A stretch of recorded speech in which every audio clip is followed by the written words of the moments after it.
Ang walang kapantay na martial god, unang yugto. Kabanata 501, siyam na Herukas skill. S. Isa pang matalim na tunog ng pagsipol ang pumuno sa hangin at may lumipad sa katawan ni Linfang. Kumunat ang noon niya, tila hindi titigil ang ilusyon na iyon sa pag-atake sa kanya. Bukod dito, ang dalas ng mga pag-atake ay nagiging mas at mas matindi. Nagiging napakahirap para sa kanya na sumulong. Binuksan ni Linfang ang kanyang mga mata at ipinakita ang kanyang itim na mga mata na puno ng nakakasilaw na mga ilaw. Sa isang iglap, malinaw na naiintindihan ni Linfang ang lahat ng bagay sa paligid niya. Sa totoo lang, ang kanyang pangunawa ay nadagdagan ng husto habang lumalaki ang kanyang lakas. Visualization. Sigaw ni Linfang sa malalim na boses. Ang kanyang celestial spirit ay kumikislap at muling lumitaw ang Buddha statue, ngunit ang estatwa ay tila lumalayo at ang mga magic veins nito ay hindi masyadong malinaw. Ang rebeltong iyon ba ay isang Buddha o isang demonyo? Naisip ni Linfang na hindi pa rin nakikita ng malinaw. Ang kanyang mga mata ay kumikinang sa determinasyon. Umiwas si Linfang sa gilid at agad na umiwas sa isang palaso. Hindi nakita ni Linfang ang arrow ngunit madaling naramdaman ito sa loob ng kanyang mundo ng kadiliman. Ipakita ang iyong sarili sa aking mga mata. Pinandilatan ni Linfang ang kanyang itim na mga mata patungo sa estatwa. Bahagya itong napapansin, ngunit sa wakas ay tumigil na ito sa pag-alis sa kanyang larangan ng paningin. Biglang naramdaman ni Linfang na ang kanyang mga mata ay naglalakbay pabalik-balik sa isang space-time portal. Bigla niyang naramdaman na parang nililibot niya ang rebulto sa loob ng mga ugat na iyon at ang dalisay niyang chi ay biglang bumulwak sa kanyang katawan. Lumitaw ang mga itim na apoy sa paligid ng kanyang katawan at naging isang malaking itim na lotus na pumapalibot sa buong katawan ni Linfang. Pupuksin nito ang anumang mahawakan nito. Bukod dito, si Linfang ay nakatitig sa rebulto. Ito ay lubhang mapanganib, mystical at malalim. Ang dalisay na chi sa paligid ng kanyang katawan ay pabago-bago at pumupuno sa hangin. Bukod sa pagkontrol sa kanyang purong chi para protektahan siya, hindi pinapayagan ni Linfang ang kanyang sarili na magambala, itinuon niya ang lahat ng kanyang kapangyarihan sa estatwa. Walang ibang nasa isip ni Linfang maliban sa pagtuklas ng mga sikreto sa loob ng rebeltong ito. Sa sandaling iyon, nalaman ni Linfang na mayroong kakaibang enerhiya sa kanyang katawan, nagsimulang manginig ang kanyang buong sistema ng sirkulasyon at mga buto at lumikha ng banayad na mga tunog ng pag-crack. Tsaka parang wala itong planong tumigil. Nagsimulang umikot ang enerhiya sa mga channel sa kanyang katawan at naabsorb sa kanyang katawan. Wala ni isang buto o ugat ang napalampas. Sa katawan ni Linfang, isang mahinang nakikitang itim na liwanag ang nagsimulang kumikinang, at ang kanyang katawan ay nagiging mas kakaiba sa isang itim na kinang. Pagkatapos nito, isang tunog ng pagpunit ang narinig at ang mga damit ni Linfang ay napunit sa kanyang katawan. Sa isang kisap mata ay hubad na siya. Walang nagtatago sa katawan ni Linfang sa sandaling iyon at ang itim na liwanag ay lalong lumaki. Ang isang masamang chi ay nagsimulang magbago, ang chi ay ang mga masasamang espada. Gayunpaman, mabilis silang napigilan ng kaluluwa ni Linfang. Kahit na ang mga espadang iyon ay nanginginig ng husto, hindi sila makatakas mula sa katawan ni Linfang, sila ay bahagyang nakikilala sa loob ng katawan ni Linfang. Kung ang isang tao ay nakasaksi nito, makikita nila ang mga masasamang espada sa loob ng katawan ni Linfang sa sandaling iyon. Mayroong siyam na maliliit na masasamang espada na nagpupumilit na kumawala. Bukod dito, mayroon ding itim na pattern na lumilitaw sa katawan ni Linfang na malabo ngunit naging parang buhay sa paglipas ng panahon. Kamukhang kamukha niya ngayon ang estatwa. Ang isang tao ay hindi matukoy kung siya ay mukhang isang Buddha o isang demonyo.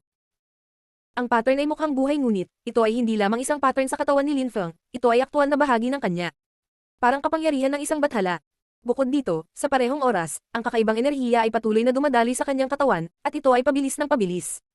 Hindi ito naglalaman ng lakas ng kanyang purong chi, ito ay isang bagong uri ng lakas na pumupuno sa kanyang katawan. Kotsa. Isang malinaw at kakaibang tunog ang lumitaw muli. Sa sandaling iyon, ang mukha ni Linfang ay nakakamatay na mapatla. Parang wala nang dugong umaagos sa mukha niya. Nakagat niya ang kanyang mga labi at nagngangalit ang kanyang mga ngipin na para bang tinitis niya ang pinaka nakakakilabot na pagpapahirap. Gayunpaman, nagngangalit si Linfang at nagtiyaga. Sa landas ng paglilinang, palagi siyang ganyan. Palagi siyang nagtitiwala sa kanyang intuition. Ang resulta lamang ang makapagsasabi sa kanya kung nagkamali siya o hindi, ito ay isang malaking sugal sa kanyang buhay sa linya.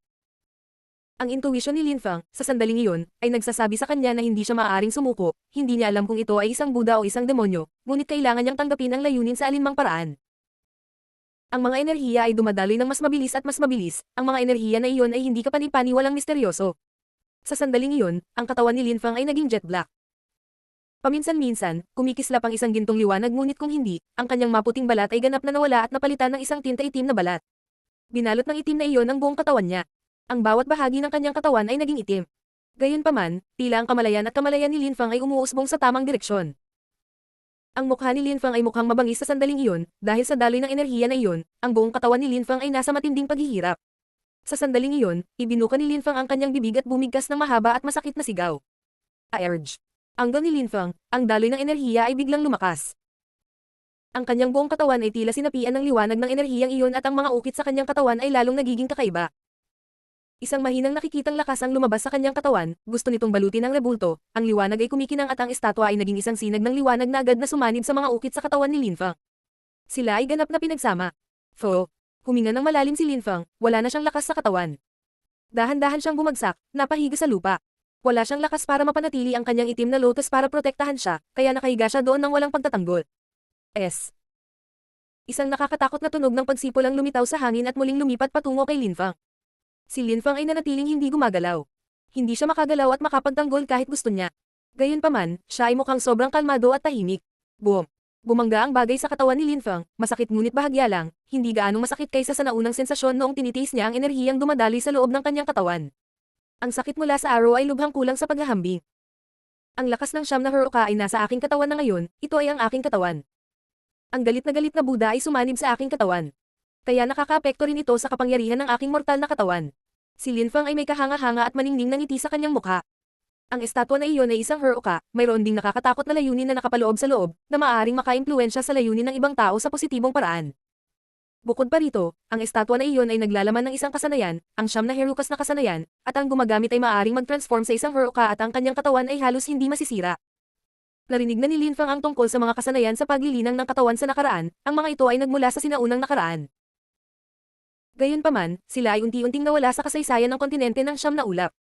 Gayunpaman, ang mga may mas malakas na katawan ay nagawa pa ring mamatay, kaya't ang mga tao ay tumigil sa paggamit nito. Sa halip, sinimulan na nilang linangin ang iba pang mga kasanayan tulad ng pagtatanim ng espada. Kaya, ang mga kakayahan sa katawan ay unti-unting naglaho at naiwan. Sa mga araw na iyon, ang mga taong nagsasanay ng mga kasanayan sa katawan ay napakabihirang. Ang ilang mga tao na gustong matutunan ang mga ito ay hindi magagawa, dahil wala silang akses sa malakas na paglilinang ng katawan, at ang mga hindi gaanong makapangyarihan ay halos walang silbi. Kung hindi masyadong malakas ang isang body cultivation skill, wala itong silbi. Gayunpaman, ang 9 Heruka skill ay napakalakas, maaari nitong lubos na palakasin at muling buuin ang corporeal body sa pamamagitan ng pag-condensate ng lakas ng siyam na Herukas. Ito ay isang napakalakas na kakayahan sa katawan. Napakaswerte ni Lin Feng na nakatagpo ng napakalakas na kasanayan sa paglilinang ng katawan. Siyempre, alam ni Lin Feng na para ma-master ang skill tungo sa pagiging perpekto, kakailanganin niya ng masigasig na pagsasanay dahil napakahirap nito, wala siyang gabay para matutunan ito, ma-visualize lang niya ang Heruka statue at ang layunin nito na ganap na matutunan. Maunawaan ang kasanayan. Si Lin Feng ay nagkaroon ng nakakatakot na kapangyarihan ng pangunawa nang ilabas niya ang kanyang celestial spirit, mayroon din siyang pangunawa sa layunin, sa makatuwid, matagumpay niyang na-visualize ang Heruka statue. Bukod pa rito, ang kasanayang siyam na Herukas ay may mahigpit na mga kinakailangan, nangangailangan din ito ng isang katawan na naaayon sa lupa, ito ay isang mandatory na kinakailangan, ang isang tao ay kailangang makapasok sa lupain ng pagsasanib ng lupa bago matutunan ang kasanayan. Sa kabutihang palad, si Lin Feng ay nakalusot na sa Earth Fusion Dimension. Nasa kanya ang lahat ng kailangan upang makabisado ang kasanayan, ngunit kailangan din ng pasensya at pagtitiis upang matiis ang sakit na dulot ng kasanayan. Nakuha na ni Lin Feng ang lahat ng mga kinakailangan, kaya ang kailangan lang niyang gawin ngayon ay magsanay ng siyam na Herukas kasanayan, at paikliin ang lakas ng siyam na Herukas. Ang walang kapantay na martial god, unang yugto. Kabanata 502, 3,000 pag-ikot. Humiga si Lin Feng sa lupa. Napakatagal ng panahon para gumaling siya. Sa sandaling iyon, nakapikit pa rin ang kanyang mga mata at may itim na enerhiyang dumadaloy sa kanyang mga ugat. Kailangan lang mag-isip ni Lin Feng para maipamahagi ang enerhiya ng 9 Herukas sa kanyang mga ugat, na nagpapataas ng kanyang potensyal at lakas ng walang tigil. Ang mga pag-atake mula sa mga cultivator ng Zuan Chi layer ay inuri mula sa 1,000 hanggang 9,000 Heruka rotations. Ang mga may 1,000 Heruka rotation ay hindi maaaring masaktan ng mga cultivator ng unang Zuan Chi layer, ang mga may 2,000 Heruka rotation ay hindi masasaktan ng mga nasa pangalawang Zuan Chi layer.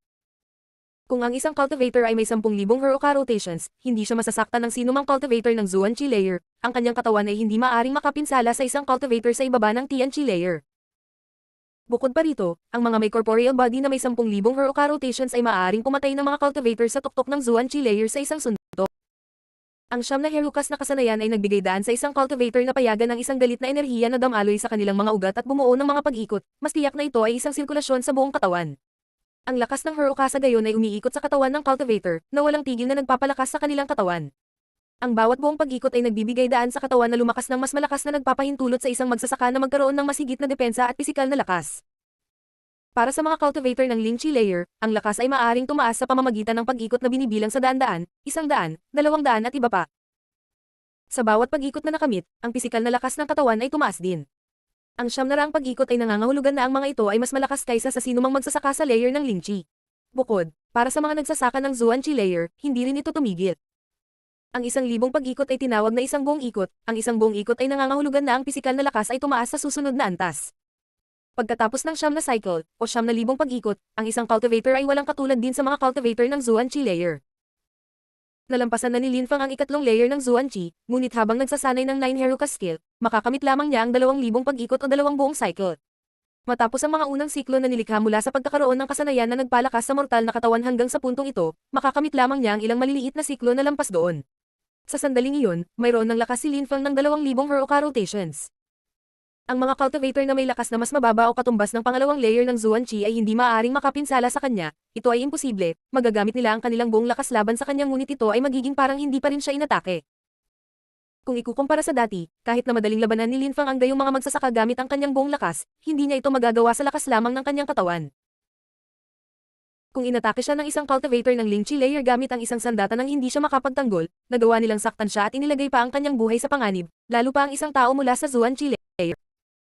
Ang aking kasalukuyang lakas ng Heruka ay maaaring gumawa ng 2,000 pag-ikot dahil ang aking antas ng paglilinang ay ang pangatlong Zuan-Chi layer, tila ang aking mortal na katawan ay umabot na sa limitasyon nito, sa layuning nakuha mula sa Heruka at ang pagsasanib ng lupa, madali kong magagawa ang 2 buong mga cycle pati na rin ang 2 mas maliliit na cycle. Kaya napakabagal pa rin ang aking mga pag-ikot. Ramdam ni Linfang ang bilis ng pag-ikot ng lakas ng Heruka sa kanyang katawan. Ang lakas ng kakilakilabot na kakayahan ng katawan na iyon ay hindi maaaring paikutan ng buong lakas, kung hindi, ang mortal na katawan ay magiging walang talo sa isang iglap. Ang problema ay ang pagsasanay ng 9 na Herukas na kasanayan ay nagpalakas sa mortal na katawan ngunit ito rin ay lubhang mapanganib sa parehong oras, dahil kung ito ay lalakas ng lampas sa limitasyon ng katawan, ang laman, ugat at buto ay masisira ng enerhiya. Huminto si Linfang sa pagsasanay, ngunit ang kanyang mga mata ay kumikislap, habang ang napakaraming purity stone ay lumitaw sa kanyang paligid. Pagkatapos ay sinimulan niyang gamitin ang kanyang araw na nagninangas sa cosmos. Sa isang iglap, ang mga purity stone ay napalitan ng purong chi na nasisipsip sa katawan ni Linfang. Ang katawan ni Linfang ay naging isang nakakatakot na puyo ng tubig na naghahangad ng lakas. Isang liwanag ang kumikislap at lumiwanag ang apoy sa kanyang katawan, ang ilusyon ay dahan-daang kumalat at ang paligid ni Linfang ay naging mas malinaw muli. Nagulat si Linfang at ipinagpatuloy ang pagsipsip ng chi mula sa mga purity stone. Pagkaraan ng ilang sandali, naramdaman ni Linfang na marami na siyang na-recover. Tumayo siya at ang nakakatakot na apoy na nag-aapoy sa buong katawan niya ay tumaas sa hangin. Ang apoy ay naging isang dambuhalang dragon ng apoy na umikot sa paligid ng daanan. Humihina na ang ilusyon, wala ng mga armas na sumisipol sa hangin, parang walang nangyari sa daanan. Napakahiwaga noon. Sun skill. Cosmic Burning Sun. Sumimangot si Linfang at saka ngumiti. Karapat-dapat talaga itong tawaging sun skill, hindi napagtanto ni Linfang na ang kanyang sun skill ay mahusay din laban sa mga ilusyon, mayroon itong kapangyarihang sumunog sa lahat, tulad ng araw. Parang ang ilusyon mismo ay hamina sa intensity. Naisip ni Linfang. Ilang sandali bago nito, nang masira niya ang pinto at pumasok sa daanan, nakulong siya sa ilusyon at ginamit ang apoy ng kanyang itim na lotus, ngunit hindi naapektuhan ng ilusyon, gayunpaman, pagkatapos na makita ang Heruka, tila ang ilusyon ay naging mas mahina. Ngayong nasanay na si Linfang ng 9 na Herukas na kasanayan at sinimulan niyang gamitin ang kanyang nagninangas na araw, sapat na iyon para sirain ang ilusyon. Sinanay ni Linfang ang kanyang araw na nagbabaga sa cosmos at nagpatuloy sa pagsipsip ng purong chi. Sa isang iglap, naramdaman niya kung gaano kalakas ang kanyang pisikal na lakas. Ang mga matatalim na ilaw ay kumikislap sa kanyang mga mata at bumulong si Linfang. Kailangan ko ng 3,000 pag-ikot. Kailangan kong makamit ang 3,000 pag-ikot. Ang mga mata ni Linfang ay naging itim at ang imahe ng isang Heruka ay lumabas sa kanyang katawan at bumangon sa hangin, ang ilusyon ay bahagyang napapansin. Naka-cross-leg si Linfang na itinoon ang kanyang kaluluwa at puso sa imahe ng Heruka. Tahimik niyang pinag-aaralan ang 9 Heruka skill. Ang kanyang mga buto ay naglalabas ng mga basag na tunog at ang lakas ng 9 na Heruka ay umiikot sa kanyang mga ugat. Ang kulay ng balat ni Linfang ay nagsimulang magbago, ngunit ang kanyang mukha ay nakamamatay na mapatla. Siya ay mukhang takot na takot. Napakasakit noon. Ang 9 na Herukas na kasanayan ay magbabago sa molecular na istruktura ng katawan, pagkatapos ng bawat cycle, ang mortal na katawan ay lalakas ngunit sa parehong oras, ang magsasaka ay kailangang magbayad para dito. Ang mortal na katawan ay kailangang sirain at pagkatapos ay muling itayo sa bawat pag-ikot, kaya ang pagsasagawa nito ay pagpapahirap. Kaya't upang lumakas, ang magsasaka ay kailangang magdusa sa sakit ng kanyang katawan na nawasak ng libu-libong beses. Iyon din ang dahilan kung bakit nawala ang mga sinaunang kakayahan sa katawan sa paglipas ng panahon. Kung ang isang cultivator ay maaaring magsanay ng ilang napakalakas na kakayahan sa pag-atake ng walang sakit, bakit sila magsasanay ng isang kasanayan sa katawan na lubhang masakit at nanganganib sa kamatayan? Ngunit hindi ganoong nakikita ni Linfang ang mga bagay, ang lakas ng kakayahan ng Heruka ay hindi kapani-paniwalang makapangyarihan, kung ang kanyang mortal na katawan ay lalakas, maaari nitong iligtas ang kanyang buhay. Bukod pa rito, kung ang isang taong kapareho niya ng cultivation layer ay umatake sa kanyang katawan, walang anumang pinsala, siya ay hindi magagapi. Bukod pa rito, sa isang suntok lang, magagawa niyang patayin ang taong iyon, nang hindi kinakailangan gumamit ng anumang chi o espesyal na pamamaraan, maaari niyang manalo sa labanan ng may malupit na puwersa. Kaya bakit hindi siya mag-practice nito? Si Lin Fang ay nahuhulog sa kanyang pagsasanay na nakalimutan niya ang tungkol sa sakit at nakalimutan ang tungkol sa oras, sa kanyang isip, mayroon lamang isang layunin. Maging mas malakas. Sa napakalakas na kasanayan, hindi kailanman masasaktan na maging masigasig, ang kasanayang iyon ay hindi kapanipaniwala. Nanginginig ang mga buto ni Lin Fang, ngunit sa sandaling iyon, kalmado niyang tinitiis ang sakit, sa kanyang mga mata, tanging imahe ng Heruka ang naroon. Hindi huminto si Lin Fang sa pag-aaral at pagsusuri nito, na ginagawang mas mabilis na umikot ang lakas ng kasanayan, kaya mas lumakas ang kanyang katawan. Isang itim na liwanag ang bumungad sa katawan ni Lin Fang at isang banayad na tunog ang pumuno sa hangin, lahat ng mga sinag ng ilaw ay nawala at ang imahe ng Heruka ay bumalik sa kanyang katawan. Hindi na ito ma-visualize ni Lin Fang kaya kinailangan niyang huminto sa pagsasanay. Iminulat niya ang kanyang mga mata, kumikislap ang mga ito sa sobrang tuwa. Iginalaw ni Lin Fang ang kanyang kamay at napuno ang hangin ng mga kaluskos. Ito ay kahanga-hanga. Nakakatakot na lakas. May ngiti si Lin Fang sa gilid ng kanyang bibig. Sa sandaling iyon, ang kanyang Heruka strength ay umikot ng 3,000 beses na nagbibigay sa kanyang pisikal na katawan ng kapangyarihan ng ikatlong Zuan Chi layer. Isang suntok lang, kaya niyang pumatay ng cultivator sa ika-4 na layer ng Zuan Chi, bukod pa, hindi na niya kailangan gumamit ng ibang skill, walang teknik na kailangan lang niya ang kanyang kamao para damapo sa katawan ng kanyang kaaway. Magagawa pa ni Lin Fang na labanan ng mga cultivator ng ika-5 Zuan Chi layer sa malapitang labanan, ang kanyang mortal na katawan ay napakalakas na hindi niya kailangang matakot na masugatan. Ang mga cultivator ng ika-5 Zuan Chi ay hindi gustong masuntok niya, agad niya silang papatayin sa isang suntok. Siyempre, iyon ay kung hindi siya makatagpo ng sinumang kapareho niya na nag-practice din ng isang malakas na kasanayan sa katawan, kung hindi, si Lin Fang ay hindi matatalo sa kanyang antas. Ang walang kapantay na martial god, unang yugto. Kabanata 503, ang mahiwagang larawan. Unti-unting nawawala ang ilusyon. Matapos itong ganap na mawala, malinaw na nakikita ni Lin Fang kung nasaan siya. Bumalik na sa normal ang lahat. Wala nang sumisipol at walang mga sinag ng liwanag na pumutok sa kanya, mayroon lamang isang normal na silid na tila isang malaking bulwagan sa loob ng templo. Matapos maglaho ang ilusyon, ang silid kung saan nasa loob si Lin Fang ay tila katulad ng iba pang mga silid ngunit mas malaki ito at wala ang lahat ng palamuti na mayroon ang iba pang mga silid. Laming-galing si Lin Fang sa paligid at nakakita ng ilang pinto pati na rin ang isang itim na estatwa ng Heruka na nakatawag sa kanyang atensyon. Dahan-daang naglakad si Lin Fang patungo sa rebulto at dumating sa paanan nito. Kinailangan niyang itaas ang kanyang ulo upang makita ang tuktok ng rebulto. Ito ay halos 10 metro ang taas at nagbigay ng isang napakakahanga-hangang pakiramdam. Isang bagay na partikular na nakakagulat ay ang estatwa ay mukhang buhay, ngunit ito ay eksaktong katulad ng imahe na naisip ni Lin Fang. Kapag nakikita ang rebulto, ang bilis ng kanyang paglilinang ay tataas. Hindi ko alam kung sino ang naglagay ng rebultong iyon doon. O kung paano ito ginawa. Bamantong hininga si Lin Fang. Napakalaki ng rebultong iyon at mukhang totoo, bukod pa rito ay naglalaman ito ng sarili nitong layunin. Nagtaka si Lin Fang, paano napunta ang estatwa na ito doon? Marahil ito ay iniwan ng ilang mga ninuno ng sekta. Ngunit hindi yun kapanipaniwala, marahil isang napakalakas na magsasaka ang lumikha ng rebulto. Ano yan? Habang binibigyang pansin ni Lin Fang ang rebulto ay nakita niyang may nakaukit sa bato, ilang maliliit na jet black character ang nakasulat. Nilikha ko ang estatwa na ito dito habang ako ay naiinip at nagpapahinga. Isang medyo makapangyarihang cultivator lamang ang maaaring magbukas ng mga pinto dito at maprotektahan ang kanilang sarili mula sa mga ilusyon sa loob, ngunit ang magsasaka na iyon ay nangangailangan ng isang advanced na kapangyarihan ng pangunawa upang matutunan ang kasanayan sa siyam na Heruka at makawala sa ilusyon. Dahil binabasa mo ang aking mga salita, nangangahulugan ito na mayroon kang malakas na kapangyarihan ng pangunawa at natutunan mo ang kasanayan sa siyam na Herukas. Binabati kita. Mangyaring pahalagahan ang kasanayan, ito ay aking regalo sa iyo. Tungkol sa rebulto, mapapatingin ka lang, bawal gumalaw o magnakaw. Siyempre, kung ikaw ay napakalakas, maaari mong ilipat ang rebulto o nakawin ito, ngunit kailangan mong harapin ang mga sakuna na kahihinatnan, iyon ay ang iyong sariling responsibilidad. Huwag mo akong sisihin, isa lang akong boring at hamak na tao. Nagpapahinga. Boring at walang kwentang tao. Tumiti si Lin Fang, tila nakakatawa siya.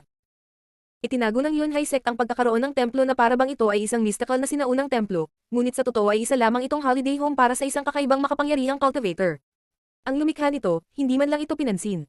Ang taong iyon ay nagsulat lamang ng ilang mga salita sa rebulto at nag-alok ng kasanayan sa mga taong makakapasa sa kanyang mga pagsubok. Si Lin Fang ang tanging tao na nakakuha ng kasanayan sa siyam na Herukas sa lahat ng oras na ito. Isang manlalakbay. Isang board na naglalakbay na magsasaka. Umiling si Lin Fang. Ang mundo ay talagang puno ng mga misteryosong tao.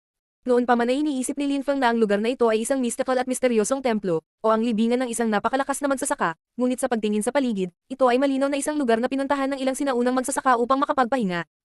Nag-iwan siya ng skill dito, dashboard siya. Ito ay kasing simple noon, ito ay walang kakaiba. Siyempre, marahil ang manlalakbay na iyon ay naroon milyon-milyong taon na ang nakalilipas, marahil ito ay isang napakalakas na magsasaka mula noong sinaunang panahon. Kaya lang, ang holiday home na ito ay napanatili sa buong panahon. Isang board cultivator. Tumiti ng pilit si Linfang at umiling na parang hindi makapaniwala sa kanyang mga mata. Ito ay hindi kapani-paniwala. Ang templong iyon ay ginagalang ay pansamantalang tirahan lamang, ngunit palaging iniisip ni Linfang na ito ay isang hindi kapani-paniwalang mystical na templo na puno ng mga sinaunang pamana at kayamanan. Kung balang araw ay magiging malakas ako, mag-iiwan din ako ng isang kasanayan at magsusulat ng ilang mga salita tulad nito. Pagkatapos ay iisipin ng mga tao na ito ay isang hindi kapani-paniwalang mystical na templo kapag nahanap nila ito, haha. Biglang bamulong si Linfang. Kaagad pagkatapos, tumigil siya sa pag-iisip tungkol dito. Sa totoo lang, ngayong alam na niya na hindi ito isang mystical na templo, mas nakahinga siya ng maluwag at hindi na siya nataranta. Mas maganda ang mood ni Linfang. Sa bawat oras na natutunan niya ang isang bagay na bago, nakaranas ng mga bagong bagay at nakakuha ng karanasan, nakakaramdam siya ng kaginhawaan at pag-aalala. Maaari siyang makakuha ng mas malalim na pangunawa at magkaroon ng mas mahusay na pag-unlad sa paglilinang kaysa noong siya ay tensyonado. Makakatingin lang sa rebeltong iyon ngunit hindi mag-alaw. Nanginginig si Linfang. Napatras siya at tumingin sa napakalaking estatwa na iyon, wala namang kakaiba. Kung ililipat niya ito, magkakaroon ng ilang sakuna na kahihinatnan. Isa lang siyang board na cultivator, wala nang iba, malamang wala siyang pakialam. Hindi ko na kailangang seryosohin ito. Naisip ni Linfang. Itinaas niya ang kanyang kamay at nagsimulang kumislap ang isang partikular na liwanag, isang itim na liwanag. Ang lakas ng 3,000 pag-ikot, tingnan natin kung gaano ako kalakas. Naisip ni Linfang. Pagkatapos ay gumalaw siya na parang hangin at inatake ang rebulto gamit ang kanyang kamao. Ang kamay ni Linfang ay tila nanginginig sa rebulto. Biz. Walang tigil na kumakalat sa hangin ang mga hagong na tunog. Parang medyo gumagalaw yung estatwa. Muling umatras si Linfang, isang itim na liwanag ang damaloy sa kanyang mga ugat, pinakawalan niya ang kanyang napakapangit na pisikal na lakas at inatake muli ang estatwa, tila nagsimula itong gumalaw ng kaunti. Walang nangyari. Tila kahit nailipat ang rebulto, walang kakaibang nangyari. Normal ang lahat. Itinaas ni Linfang ang kanyang kamay at tiningnan ito, pinakawalan niya ang kanyang pisikal na lakas at malinaw na naramdaman ang kanyang kapangyarihan. Kung ang kanyang corporeal body ay napakalakas, hindi na niya kakailanganing gumamit ng purong chi at magagawa niyang makipaglaban ng walang pagkaantala. Baka prank lang yun. Tiningnan ni Linfang ang estatwa na gumalaw na at umiling. Tumingin siya sa paligid niya at pagkatapos ay may kumpiyansang sinabi. Parang wala na akong gagawin dito. Pagkatapos noon, tumalikod si Linfang at umalis sa silid na iyon sa paraang walang pakialam na parang walang nangyari. Ang Winger Tigre ay naghihintay sa labas at nang makita nito si Linfang ay umungalito ng malalim. Tara na, sabi ni Linfang habang nakangiti. Nakuha na niya ang 9 Heruka skill, sobrang nasiyahan na siya. Ito ay isang mapalad na pagkikita, kaya hindi siya babalik sa Imperial City na walang dala. Hindi siya nagaksaya ng oras. Mabilis silang umalis sa bundok, nagsimulang pumutok ang mga pakpak ng Winger Tigre at pareho silang umalis sa natural at walang pigeon na paraan. Muling sumara ang pinto ng bangin at nagmistulang normal na bangin na naman ang mukha, na parang walang nangyari, parang walang templong nakatago sa loob. Pagkaalis ni Linfang, sa loob ng illusion room ng templo, walang nakapansin dito ngunit sa paanan ng estatwa, isang maputlang liwanag ang nagsimulang kumislap. Bigla, ito ay naging nakasisilaw, lubhang nakasisilaw. Ito ay mukhang hindi kapani-paniwalang mapanganib. Ang ilang mga ugat ay nagsimulang lumitaw at hindi tumigil sa pagkislap, pagkatapos ay nabuo sila sa pattern ng isang landscape. Ito ay isang larawan, may mga lawa, bundok, ilog. Sa larawang iyon, may mga magagandang babae, bundok, ilog, talon at lawa, walang kulang. Tila nabuhay ang larawang iyon. Ang pinakakamangha-mangha ay hindi pa ito tapos, may mga bagong pattern at bagong landscape na lumilitaw na parang may nagpipinta. Pagkatapos, ang mga bagay sa larawang iyon ay nagsimulang gumalaw ng mabagal. Napakabilis, isang nakakatakot na apoy na chi ang lumitaw mula sa larawan. Biglang naglaho ang tanawin na parang hindi umiral at napalitan ng walang katapusang apoy, isang nakakatakot na apoy, parang susunugan ng lahat ng mahawakan nito. Sa larawan, may apoy lamang, minsan, may mga silweta ng tao na lilito ngunit napakabilis na naglaho, nasunog hanggang sa abo. Sa sandaling iyon, wala si Linfang ngunit kung nandoon siya, labis siyang magugulat. Ang larawang iyon ay napakahiwaga. Boom! Ang mga alon ng apoy ay nagsimulang gamulong sa labas ng larawan na sumalakay kaagad sa silid. Ang apoy ay biglang lumitaw mula sa larawan. Nakakatakot. Kung nandoon si Linfang, malamang naisip niya ang mga salitang nakaukit sa rebulto. Bawal ilipat ang rebulto. Ang walang kapantay na martial god, unang yugto. Kabanata 504, mga pagpapagalit ni Tianfang. Sa Imperial City, maraming tao ang nag-uusap tungkol kay Linfang, tungkol sa katotohanan na sinira niya ang Holy Courtyard ng Zuyu, binuhay muli ang Yunhai Sect, at pagkatapos ay itinatag ito sa loob ng Imperial City. Araw-araw binabanggit ng mga tao ang pangalan ni Linfang. Ang karamihan ay nagsasalita tungkol sa kanya sa isang magalang na paraan, hinahangaan at pinarangalan nila siya. Siya ay napakabata at walang malasakit, kaya niyang magawa ang mga dakilang bagay. Siyempre, marami rin ang hindi nagkagusto sa kanya, halimbawa, ang taong nakatayo sa harap ng Yunhai Sect sa sandaling iyon. Si Mo Qing ay nasa Zuyu na ng ilang araw, siya ay mula sa Tianfang. Si Mo Qing ay hindi dumating kasama ang mga sugo mula kay Tianfeng. Ang kanyang likas na kakayahan at lakas ay talagang napakataas. Sa mga tao mula kay Tianfeng na pumunta kay Zuyu, tanging ang Prinsipe Feng Chen at ang 7 sugo ang maaaring makipagkompetensya sa kanya. Ang bilang ng mga taong pinapayagang lumahok sa Great Competition ng Zuyu ay hindi pa rin naayos, kung isasaalang-alang ang takbo ng mga kaganapan, ilang mga pagbabago ang kailangan pang gawin. Bukod pa rito, dahil hindi naayos ang oras ng Great Competition ng Zuyu, ang ilang tao ay nag-aalala na ang ibang mga cultivator ay lalakas at makapasok sa susunod na cultivation layer sa huling minuto. Maaaring isipin ng isa kung mayroong 2 tao na nasa parehong antas ng paglilinang at ang isa ay mas mahina kaysa sa isa, kung ang mas mahina ay pumasok sa susunod na layer ng paglilinang, ang kanilang mga tungkulin ay maaaring baligtarin. Ang dating mahina ay magiging mas malakas sa dalawa. Sa mga ordinaryong tao, ang isang taong mas malakas sa isang cultivation layer ay madaling pumatay sa isa pa, ngunit hindi lahat ay ganoon ang iniisip. Hindi bababasa, hindi sumang-ayon si Mo Qing doon. Wala pang 20 taong gulang si Mo Qing at nakapasok na sa ikalimang Zuan-Chi layer. Siya ay may napakataas na likas na kakayahan at miyembro ng Wanziyang sect ng Tianfeng. Siya ang pinakanamumukuntinjing disipulo sa kanyang sekta. Ayaw niyang maging isa sa 7 sugo dahil hindi siya interesadong ibahagi ang kanyang katanyagan sa isang grupo ng mga tao, bukod pa rito, gusto niyang mapag-isa. Siya ay napakamakasarili at egocentric. Narinig ko na kaya ni Lin Feng na pumatay ng mga tao sa ikalimang layer ng Zuan-Chi, kaya bakit hindi siya lumalabas para harapin ako? Hindi ko nga alam kung bakit niya naiisip na kaya niyang kumilos ng ganoon kaagresibo at mayabang. Ngayon ay sobrang takot na siyang lumabas. Naisip ni Mo Qing habang kaharap niya ang Yunhai sect. Sa loob ng Yunhai sect, maraming tao ang nakatitig kay Mo Qing ngunit walang nang ahas na lumabas. Kung maglakas loob silang lumabas, papatayin sila ni Mo Qing. Tungkol sa 36 na kababaihan, kahit na sila ay malakas, sila rin ay isang kakaibang subgroup ng Yunhai sect, at kapag wala si Lin Feng, walang makakapag-utos sa kanila. Masyado silang matigas ang ulo at makikinig lang sa mga utos ni Lin Feng, kaya hindi sila gumagalaw. Hindi ba sinadya ni Lin Feng na maging malaya at walang pidget? Nandito ako, at 2 oras na akong naghihintay, bakit parang pagong na nagtatago sa kabibi nito? Hindi man lang siya naglakas loob na lumabas, katawa-tawa. Sabi ni Mo Qing sa malamig na tono. Ang kanyang boses ay malakas at umalangaw sa buong teritoryo ng Yunhai sect, kaya narinig siya ng lahat. Ang mga tao ay natulala. Napaka-agresibong tao. Naghihintay siya sa pintuan at hinahamon si Lin Feng, bakit hindi lumalabas si Lin Feng? Natakot ba talaga siya sa taong iyon? Ngunit ang karamihan ay may pakiramdam na si Lin Feng ay hindi matatakot, siya ay pumatay ng 5 cultivator ng ikalimang Zuan-Chi layer ng mag-isa, at nagawa niyang sugatan ng isang cultivator ng ika-6 na Zuan-Chi layer, bakit kailangan niyang matakot? Si Lin Feng ay malamang na nasa likod ng mga saradong pinto, nagsasanay ng cultivation. Maraming tao sa Yunhai sect ang nakatingin kay Mo Qing.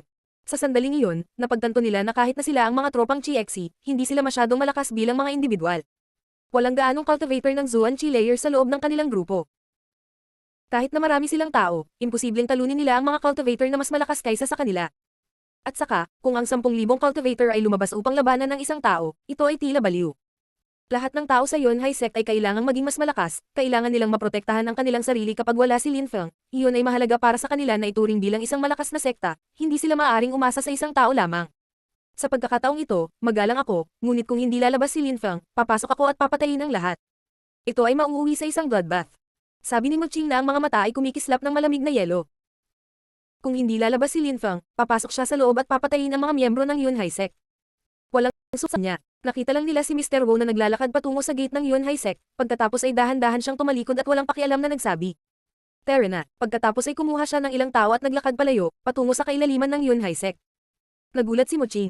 Sige, napakabuti. Si Mo Qing ay natigilan at pagkatapos ay agad siyang pumasok sa Yunhai sect. Kung ayaw ni Lin Feng na lumabas, papasok siya sa loob at papatayin ang lahat. Ngunit sa sandaling pumasok si Mo Qing sa teritoryo ng Yunhai sect, lahat ng tao ay unti-unting naging malabong mga figure. Sa isang kisap mata, lahat ay nawala sa kanyang larangan ng paningin. Kulam. Natulala si Mo Qing. Sa sandaling pumasok siya sa teritoryo ng Yunhai sect, nagbago ang lahat, naging malabo ang lahat. Sa sandaling iyon, hindi na niya makita ang paligid. Isang makapal na puting fog lang ang lumulutang sa paligid kaya nawalan siya ng direksyon. Muli siyang humakbang at nagsimulang tumakbo ng buong bilis ngunit ilang sandali pa, napagtanto niyang nasa gitna pa rin siya ng hamog. Hindi siya makalabas, walang katapusan ng hamog na iyon. Nagulat si Mo Qing. Ang ilusyon na iyon ay hindi lamang nakapalibot sa sekta, nasa loob din ito ng sekta, naging sanhi ito ng mga tao na mag-hallucinate at maaari itong makaapekto sa kanilang mga pandama. Ito ay dahan-daang magpapabaliw sa mga tao. Kulam. Isang ilusyon na porma sayon. Ang mga taong nasa labas ng Yunhai sect ay namangha, nakita nila ang karamihan ng mga tao at si Mo Qing na pumasok sa Yunhai sect, nakikita pa rin nila siya, ngunit parang bigla siyang nabulag. Wala na siyang makita. Sa malinaw na lugar ng Yunhai sect, patuloy na tumataas ang mga ulap ng usok sa mga spiral na bomb alot sa katawan ni Mo Qing. Agad siyang nawala sa larangan ng paningin ng karamihan.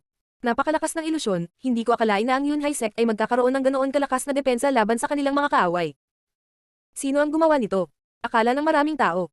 Tila noong winasak ni Linfang ang Holy Courtyard at itinatag ang Yunhai sect doon, naplano na niya ang lahat ng maaga. Ang ilusyong iyon ay nagawang makulong ang isang nagsasaka ng ikalimang layer ng Zuanqi, gaano kalakas. Tunit si Mr. Wu at ang iba pa ay tila hindi nakaka-relax, hindi naiintindihan ni Moching ang mga ilusyon kung kaya't ito ay gumagana sa kanya, ngunit kung naiintindihan niya ang mga ilusyon, ito ay magiging ganap na naiiba. Madali siyang makalaya at nagsimulang umatake. Bukod pa rito, dumating si Moching upang hamanin si Linfang at kung hindi babalik kaagad si Linfang, baka mas malakas pang magsasaka ang darating at ang Yunhai sect ay nasa kritikal na sitwasyon. Ano ang nangyayari? Sa sandaling nawala sa pag-iisip ang karamihan, isang boses ang nagmula sa malayo at pumuno sa hangin. Nagulat ang mga miyembro ng Yunhai sect. Tumingon sila at nakita ang isang tao na nakasakay sa isang mabangis na hayop na lumilipad patungo sa kanila. Ang Winger Tigre ay nagpatuloy sa paghampas ng kanyang mga pakpak at napakabilis na papalapit. Ang mga tao ng Yunhai sect, nang makita nila si Linfang, ay napangiti. Bumalik si Linfang. Magiging maayos na ang lahat ngayong bumalik na si Linfang. Si Linfang ay naging isang simbolo, ang simbolo ng Hukbong Chiexi, at ang simbolo ng Yunhai sect. Si Linfang ay may lakas ng ikatlong layer ng Zuanqi. Siya ay nagsagawa ng paglilinang, hakbang-hakbang at naging isang matayog na figure. Nagawa na niyang patayin ang mga cultivator ng ikalimang Zuanqi layer at ang pagpatay sa mga mas mahina kaysa doon ay parang pagdurog ng langgam para sa kanya. Minsan, napapabuntong hininga ang mga tao kapag iniisip kung gaano kalaki si Linfang. Walang makakapidya sa kanya. Kung hindi mamatay si Linfang, aakyat siya sa langit. Linfang. Lahat ay natulala. Hindi katakatakang hindi lumabas si Linfang nang pinupukaw siya ni Moching. Umalis na siya sa sekta, wala man lang siya sa Yunhai sect para masaksihan ang mga pangyayaring ito. Parang may pag-asa pa. Ang tigre na Winger ay pinapalo ang kanyang mga pakpak at lumilikha ng mga bagyo sa hangin. Pagkatapos ay agad na tumalon si Linfang mula sa likod ng may pakpak na tigre at lumapag sa harap ng lahat ngunit isang matalim na liwanag ang kumikislap sa kanyang mga mata habang siya ay nakatitig sa labas ng ilusyon. Linfang, ang pangalan ng taong iyon ay Moching at nagmula siya sa Tianfang. Gusto ka manin. Sinabi niya na kapag hindi ka lumabas ay papasok siya sa loob at papatayin tayong lahat. Sinabi rin niya na papatayin niya ang sinumang magtangkang umalis sa Yunhai sect. Pinatay niya talaga ang ilang tao habang sinubukan nilang umalis. Pagkatapos siya ay pumasok na mag-isa upang patayin tayo, ngunit ngayon ay isang bilanggo ng ilusyon. Ipinaliwanag ni Mr. Wu kay Linfang. Nakatayo doon si Linfang, hindi gumagalaw at isang malamig na liwanag ang kumikislap sa kanyang mga mata. Ang mga tao mula sa Tianfang muli. Ang walang kapantay na martial god, unang yugto. Kabanata 505. Mas malakas na cultivator. Hakbang pasulong si Linfang at nawala sa paningin ng lahat. Pumasok siya sa ilusyon. Sa gitna ng ambon at hamog, sina Linfang at Moching ay hindi makita ng ibang tao. Maraming tao ang naiinis dahil gusto nilang malaman kung ano ang mangyayari sa loob ng ilusyon. Sa ilusyon, si Moching ay nakasimangot at tumatakbong parang baliw habang naghahanap ng labasan. Ngunit sa sandaling iyon, bigla siyang tumigil sa pagtakbo at natulala. Dahan-dahan siyang lumingon at nakita niya ang isang binata na nakatayo doon. Mas bata pa sa kanya ang binatang iyon at napakabangis niyang tingnan. Linfang, tanong ni Moching sa malamig na tono habang nakakunot ang noo. Hindi sumagot si Linfang ngunit tiningnan siya ng malamig at sinabing, "Hinahanap mo ako." Nang marinig ni Moching si Linfang, ngumiti siya at nagsabi, "Umalis muna tayo sa ilusyon. Balita ko malakas ka talaga, pinahiya mo ang bansa ko kaya gusto kitang hamanin sa isang laban. Bakit kailangan nating umalis sa ilusyon? Pwede tayong manatili dito." Walang pakialam na sabi ni Linfang. Si Moching ay mukhang malungkot at nagsabi, "Kung mananatili tayo rito, hindi ba ako nasa isang hindi magandang posisyon? Masyadong mataas ang tingin mo sa sarili mo. Para matalo ka, hindi ko kailangan ng ilusyon." Sabi ni Linfang sa malamig at hiwalay na tono. Agad siyang tumakbo na parang hangin, at sa isang iglap ay lumitaw sa harap ni Moching, agad niyang sinuntok ang kapaligiran sa direksyon ni Moching. Emph. Nang makita ni Moching na agad na umatake si Linfang, malamig siyang umungot. Talagang matapang si Linfang. Nakapasok pa lang siya sa ikatlong layer ng Zuanqi at nakakagulat na sinuntok siya, hindi man lang siya gumagamit ng pure chi sa kanyang pag-atake. Siguradong hinahanap niya si kamatayan. Ang lakas ng isang cultivator ng ikatlong layer ng Zuanqi ay ganap na naiiba mula sa isang cultivator ng ikalimang layer ng Zuanqi, ang pagkakaiba ay hindi maihahambing. Sa sobrang bilis, nagsalpukan ang kanilang mga kamao na nagbunga ng isang matinis na putok. Nang magbanggaan ang kanilang dalawang kamao, mukhang natigilan si Moching, isang nakakatakot na lakas ang lumabas mula sa kamao ni Linfang at tumagos sa kamao ni Moching, kumalat sa buong katawan niya at pina-atras siya. Gaano kalakas? Nakakatakot ang pisikal na lakas ni Linfang. Ang kamao ni Linfang ay mas matigas kaysa sa bakal. Hinabol ni Linfang, nakatitig lang siya kay Moching sa malamig na paraan. Nakatitig din si Moching kay Linfang. Parang namamanhid ang kamao niya. Pinalapot niya ang ilang purong chi sa loob ng kanyang kamao para mabawasan ang sakit. Tila minamaliit niya si Linfang. Isa pang basura mula kay Tianfang. Walang pakialam na sabi ni Linfang.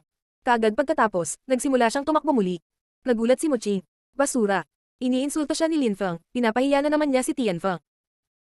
Isang magaspang at ligaw na liwanag ang lumitaw mula sa kamay ni Muching, ito ay bahagyang napapansin, hindi sinubukan ni Muching na iwasan si Linfang, sa halip ay agad siyang umatake muli. Isang elepante ang lumitaw sa paligid ng kamao ni Muching at ito ay dumiretso patungo kay Linfang. Naglalaman ito ng lakas ng 1,000 elepante. Ang elepante ay tila walang katapusang lakas. Ito ang husay ng 10,000 elepante, pinapayagan ito ang gumagamit na gamitin ang lakas ng hanggang 10,000 elepante sa bawat suntok. Boom boom boom. Ang ambon at hamog ay gamulong sa mga alon. Muling nagbanggaan ang mga kamao ni Linfang at Muching. This time, nobody was projected backwards, pare-pareho silang nakatayo. Ano sa tingin mo? Ngayon lang ako gumamit ng lakas ng 1,000 elepante, ngunit kung gagamitin ko ang lakas ng 10,000 elepante, tiyak na mamamatay ka. Sabi ni Muching habang nakatitig kay Linfang at nakangiti. Hinahanap ka ng ilang tao mula sa Xiangjiang Lake, ngunit mukhang hindi na nila kailangan dahil papatayin kita ngayon din. Ngayon mamatay ka na, sabi ni Muching. Kaagad pagkatapos, sa loob ni Linfang ay lumitaw ang isang nakakatakot na itim na liwanag at isang napakapangit na pisikal na lakas ang lumabas mula sa kanyang katawan nang bumagsak ito sa kamao ni Muching na naging dahilan upang siya ay umiling mula ulo hanggang paa habang siya ay napaatras. Mukhang tensyonado at kinakabahan si Muching. Siya ay naging napakaingat ngunit sa isang kisap mata, si Linfang ay naging dahilan upang siya ay bumalik muli. Pangalawang beses na yon. Nagwawala na siya. Gusto mong mamatay. Galit na sigaw ni Muching. Ang kanyang katawan ay nagsimulang maglabas ng mga tunog ng pagsipol, tila 10,000 elepante ang umaagos sa kanyang katawan. Ang husay ng 10,000 elepante ay may lakas ng 10,000 elepante, kaya nilang yurakan at durugan ang lahat ng nasa daan, mamatay. Sigaw ni Muching. Ang kanyang buong katawan ay tila nag-transform sa isang elepante habang pinapakawalan niya ang lakas ng 10,000 elepante. Pagkatapos ay itinapon niya ang sarili kay Linfang. Ang 10,000 husay ng elepante ay nagpapataas ng kanyang lakas, siya ay tumatapak sa lupa na parang isang kawan ng 10,000 elepante, gaya ng may isip ng isa. Ang kapaligiran ay tila masisira sa ilalim ng lakas ng 10,000 elepante na iyon. Ang lakas ng 10,000 elepante. Isang cultivator ng ikalimang Zuan-Chi layer. Naisip ni Linfang. Isang kakaiba at nagbabantang liwanag ang nagsimulang bumalot sa kanyang katawan. Isang itim na liwanag ang lumabas sa kanyang katawan at nagsimulang umikot sa kanyang paligid. Napapaligiran ng itim na liwanag ang kamao niya. Tingnan natin kung gaano kalakas ang 9 Heroka skill ko kapag umiikot. Naisip ni Linfang. Hindi naman siya kumikibo. Tumakad siya pasulong at itinapon ang sarili kay Muching. Binomba ng kamaong iyon ng kapaligiran at tila sinisira nito ang mismong espasyo. Ang kamao ay tila kaya nitong dumurog sa mga Diyos at demonyo, ito ay isang kamao ng Heroka. 3,000 pag-ikot ng Heroka. Boom! Galit na nagbanggaan ng 10,000 elepante at ang Heroka, nasira ang buong kapaligiran. Sa pagitan ni Muching at Linfang, lumitaw ang isang nakakatakot na puyo ng tubig. Paanong posible? Paanong posible iyon? Hinatak ni Muching ang mahabang mukha. Ang kanyang 10,000 husay ng elepante ay ang lihim na kasanayan ng kanyang sekta, ang Wanziyang sect. Ito ay may kakilakilabot na kapangyarihan at ang lakas nito ay hindi kapanipaniwala, mayroon itong kapangyarihang durugan ng anumang bagay. Madali pa niyang pumatay ng mga tao sa parehong antas sa pamamagitan ng paggamit ng kasanayang iyon. Gayunpaman, si Linfang ay nakalusot lamang hanggang sa ikatlong layer ng Zuan-Chi at hindi man lang gumagamit ng espada o kasanayan, kung gumamit siya ng kasanayan at nagawang pigilan si Muching, naiintindihan sana niya iyon, ngunit siya ay gumamit sa ng isang kamao para harangin ang lakas ng 10,000 elepante. Mawala. Humakbang pasulong si Linfang, isang napakaliit na hakbang lang ang ginawa niya. Ang itim na liwanag ay umikot sa kanyang katawan, isang nakakatakot na pisikal na lakas pagkatapos ay bumagsak sa braso ni Muching, isang basag na tunog ang kumalat sa hangin at ang katawan ni Muching ay muling napaatras. Natalo siya. Ang kanyang 10,000 husay ng elepante ay hindi nagawang kalabanan ng 9 Herokas ni Linfang. Gayunpaman, hindi pa ito tapos. Habang si Muching ay tinatahak patalikod, bigla niyang naramdaman ng isang bagzo ng hangin na dumating sa kanyang harapan, sinundan siya ni Linfang at naglalabas ng nakamamatay na chi na damapo sa kanyang katawan. Nagsimulang manginig si Muching mula ulo hanggang paa. Mamatay. Sabi ni Linfang sa malalim na boses at sinuntok muli siya. 10,000 elepante. Sabi muli ni Muching habang itinataas ang kanyang dalawang kamay para harangin, ngunit bumagsak ang kamao ni Linfang sa kanyang katawan at sumambulat ang dugo sa hangin. Nakakatakot ang pisikal na lakas ni Linfang. Bukod pa rito, hindi niya ginagawa ang parehong mga bagay tulad ni Muching, hindi niya kailangang i-condense ang kanyang purong chi para mag-activate ng skill bago siya umatake, sa halip ay puro pisikal na lakas lamang ang laman ng kamao ni Linfang. Boom! Boom! Boom! Ang nakakatakot na mga tunog ng pagsabog ay kumalat sa himpapawid at ang ambon ng ilusyon ay patuloy na kumulo. Ang mga tao sa labas ng Yunhai sect ay nakatitig sa ambon ng ilusyon, ano ang nangyayari? Sino ang nanalo? Linfang o Muching? Isang nakakakilabot na hiyaw ng paghihirap ang kumalat sa hangin. Boses iyon ni Muching. Masyadong nakakatakot si Linfang, tulad ng inaasahan, hindi makakalaban ni Muching si Linfang. Pumunta siya rito para patayin ang mga miyembro ng Yunhai sect na kapareho ng panliligaw kay kamatayan. Akala ng karamihan. Bukod, sa sandaling iyon, sa loob ng ilusyon, ang mukha ni Muching ay natatakpan ng dugo, ang lahat ng kanyang mga butas ay umaagos ng dugo. Hindi tumigil si Linfang sa pagsuntok sa kanya at si Muching ay nasugatan na. Si Linfang ay parang baliw, nagmukhang warlord si Linfang sa sandaling iyon, nakatitig siya kay Muching at naghahanda na muli siyang atakihin. Ayoko nang makipag-away. Galit na sigaw ni Muching na ikinagulat ni Linfang. Ayaw na niya. Pumunta ako dito para sabihin sa iyo na may mga taong naghahanap sa iyo, ilang mga tao mula sa Tianfeng, gusto nilang pumunta ka sa Xiangjiang Lake, maglakas loob ka bang tanggapin o hindi? Sabi ni Muching, tumigil na siya sa pakikipaglaban. Si Linfang ay mukhang nakakatuwa ang lahat ng ito, may ngiti sa kanyang mukha at sinabing, aalis ako, ngunit papatayin muna kita. Ako ay isang mensahero lamang. Sabi ni Muching habang mukhang sobrang kinakabahan, mukhang takot na takot siya. Isang mensahero. Sinabi mo na gusto mong patayin ang mga miyembro ng Yunhai Sect, at sinabi mo pa na pumunta ka sa teritoryo ng Yunhai Sect para patayin sila, iyon ang mensahe mo, tama ba? Anong gusto mo? Si Muching ay nanatiling nakatitig kay Linfang. Gusto ko ang buhay mo, sabi ni Linfang. Ang kanyang silweta ay kumikislap, gumalaw siya na parang hangin at ang lakas ng kanyang 3,000 Hurricane na pag-ikot ay binomba ang katawan ni Muching. Tumalsik ang dugo mula sa bawat butas ng kanyang katawan at nadurog ang kanyang mga buto, pagkatapos ay lumitaw ang isa pang liwanag, ito ay purong chi na kasing talas ng isang espada. Tumipad sa hangin ang ulo ni Muching. Patay na siya.